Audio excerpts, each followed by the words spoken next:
दोस्तों, आज मैं मिलाना चाहता हूं आप लोगों को एक ऐसी शख्सियत से। शख्सियत बोलना उचित नहीं होगा।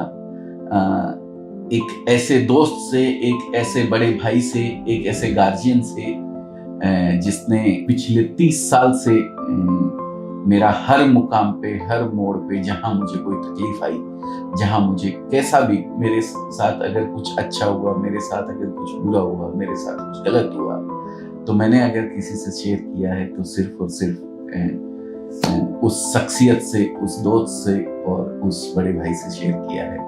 और वो बड़े भाई हैं हमारे खास, एकदम खासम खास सुंदर भाई।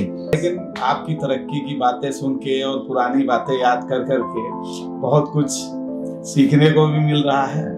और ऐसा नहीं, आपका बड़प्पन है। नहीं, आप ऐसा मानते हैं। मेहनत बहुत की और मेहनत रंग लाती है, इसमें कोई बात नहीं है जी। लेकिन हम लोगों दोनों का स्टार्टिंग पीरियड जो रहा है वो बहुत ही, अब उसको क्या बोला जाए, इतनी मेहनत, इतनी सब कुछ करते हुए हम लोग किस तरीके से कैसे कैसे करके आए। आप राजस्थान से आए और मैं यूपी से आया।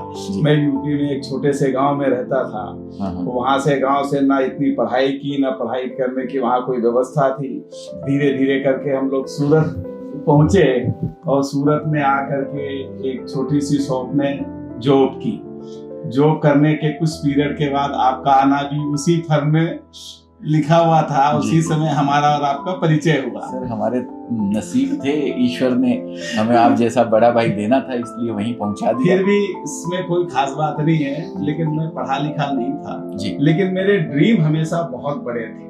वाह, बहुत बढ़िया। और मैं हमेशा कुछ बनना चाहता था, लेकिन पढ़ाई नहीं कर पाने के कारण मैंने एक रैपिडेक्स लाई, उससे ONE1 OW2 ये सब सीखा। धीरे धीरे धीरे धीरे करते करते मैं थोड़ा बहुत पढ़ना लिखना भी सीख गया। फिर जॉब करते करते कुछ दिनों के बाद ऐसा हुआ कि कहीं जॉब चेंज करते, तो जब दूसरी जगह गया तो वहां पर ये हालत हुई कि मैंने उससे 2000 रुपये सैलरी बढ़ाने के लिए बोला, तो वो बोला मेरे को, उसने ऐसा जवाब दिया कि 2000 रुपये कम होनी चाहिए, 2000 मैं तुमको ज्यादा देता हूँ। बस अच्छा। वही बात मेरी लग गई।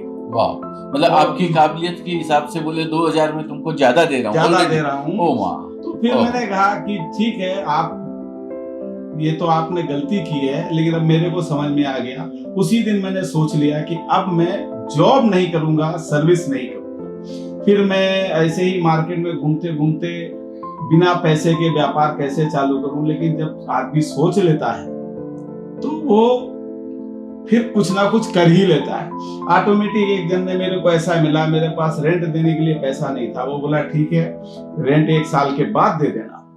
फिर उसने मेरे को चाबी दे दी और मेरी गुडविल व्यवस्था अच्छी थी, तो मैं क्रेडिट पे माल लेके और कैश कंडीशन पे माल बेचना स्टार्ट किया। एकदम रिजनेबल प्रॉफिट में 1-2 रुपए साड़ी के धंधे पे काम चालू किया, लेकिन क्वांटिटी इतनी ज्यादा थी और मैं बहुत ही रिजनेबल रेट में माल बेचता था जी। फिर धीरे धीरे करते करते करते करते डेली 1000-2000 साड़ी पर डे बेचने लग गया। जो आदमी महीने का 10,000 कमाता हो वो लाखों कमाने लग गया। सर, ये जो आपने ये चालू किया था अपना काम, ये सर कौन से ईयर में आपने स्टार्ट किया सर? मैंने 2001 में 2001 में मैंने बिजनेस स्टार्ट किया था और मैंने करीब 10 साल जॉब और सर्विस की। बराबर। फिर उसके बाद मेरे को धीरे धीरे धीरे धीरे धीरे करते करते मैंने काफी, मेरे को बिजनेस बड़ा करने का बहुत शौक था। फिर धीरे, पहले सिंगल दुकान में था, फिर 2 दुकान में आया, अभी 20 दुकान के गाले में बैठ के मैं और इच्छा करी कि आपकी जो स्ट्रगल भरी जिंदगी जो आपने जी है, एक समय था जब नौकरी करते थे, फिर बिजनेस में आए, बिना पैसे की आपने बिजनेस किया। ये एक सबसे बड़ी बात है जो किसी भी बिजनेस के लिए मायने रखती है सर। इनके पास एक पैसे नहीं थे बिजनेस करने के लिए, इन्होंने अपने मुंह से अभी कहा है, और इन्होंने इतनी बड़ी चीज सोची कि मैं एक मैन्युफैक्चरर बन सकता हूँ। ये बहुत बड़ी चीज है। इन्होंने वो चीज कैसे सोची? अपने दिल से, अपने दिमाग से, अपने खुद के सेल्फ कॉन्फिडेंस, और कोई सहारा नहीं था। जो नौकरी भाई देखिए, बिना कैपिटल के व्यापार करने में तकलीफ तो आती है अजय भाई। बिल्कुल सही बात है भाई। बिना पैसे के, बिना उसके हर जगह तकलीफ आती है। मिलों में जाते थे तो वो बोलते थे कितना क्वांटिटी माल छपाओगे, लेकिन मैं हमेशा सच का साथ दिया।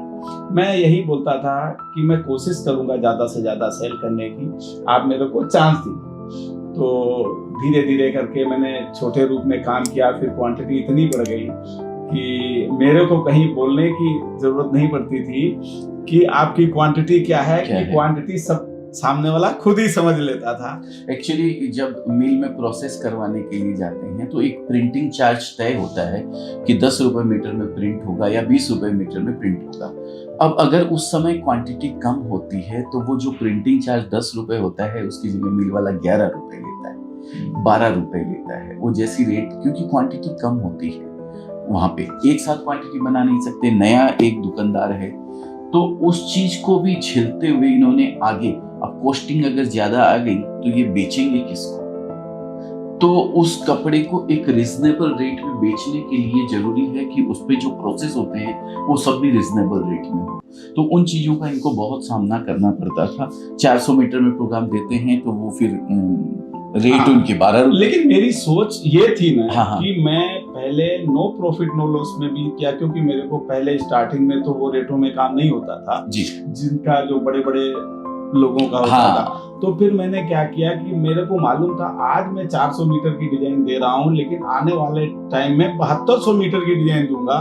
तो मैं आज नहीं कमा रहा हूँ, मेरी सोच आगे की हमेशा रहती थी कि 7200 में जाने के लिए मेरे को कम रेटों में सेल करना पड़ेगा। तो मैंने कुछ टाइम तक तो नो प्रॉफिट नो लॉस में भी काम किया जी। फिर जैसे जैसे मेरी क्वांटिटी बढ़ती गई तो मेरा प्रॉफिट भी बढ़ते गया और मेरी सेल भी इंक्रीज करते गई। तो देखिए ये सोच तो सबको आगे की रखनी चाहिए कि मेरे को कहां तक आगे बढ़ना है, और वही सोच के हिसाब से धीरे धीरे धीरे मेरा व्यापार बढ़ते गया। मेरे को ज्यादा कुछ करने की जरूरत नहीं पड़ी, ऑटोमेटिक सब व्यापारी आने लग गए, क्योंकि मेरा रेट और क्वालिटी सबसे सही था। तो सही चीज को बताने के लिए किसी को जरूरत नहीं होती है, अपने आप ऐड होता है। इन्होंने नया काम स्टार्ट किया तो भी इन्होंने कॉस्टिंग इनकी ज्यादा आई, लेकिन इन्होंने एक ही चीज ध्यान रखी, भले ही मेरी बनाने की कॉस्टिंग ज्यादा आ रही है लेकिन मेरे बेचने की जो रेट है वो ज्यादा नहीं होनी चाहिए। मैं अभी नहीं कमा पा रहा हूँ, कोई बात नहीं है, लेकिन आने वाले फ्यूचर में जब मेरी क्वांटिटी डबल हो जाएगी, ट्रिपल हो जाएगी या कई गुना ज्यादा हो जाएगी, तब मैं अपना प्रॉफिट कमाने की सोचूंगा। अभी मेरे को बिजनेस सेट करना है। तो ये थिंकिंग के साथ ही आगे बढ़े। इस पॉइंट से हमें बहुत कुछ सीखने को मिलता है दोस्तों।